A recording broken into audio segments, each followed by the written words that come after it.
Hey everyone, Dr. Sam with Newton Chiropractic. Recently in my clinic, I had a new patient come in that's been seeing a chiropractor in the area, but wanted to try something different.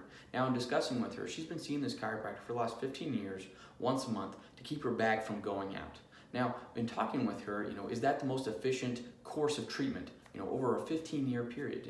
I personally, I'm a chiropractor. I love to get adjusted. I love to get massage work. I love acupuncture. I think that feels great and it really keeps me healthy. But combining that with the correct rehab exercises can definitely keep her low back as well as my low back from going out constantly. So in assessing her, she had some very strong and tight lumbar erectors, the main muscles in our low back through here, and then some very tight hips, which correlates to them being weak and thus putting extra pressure on the low back. So setting up the correct exercises to combine with adjustment and muscle work really makes that much more an efficient treatment, and hopefully she won't have to go once a month.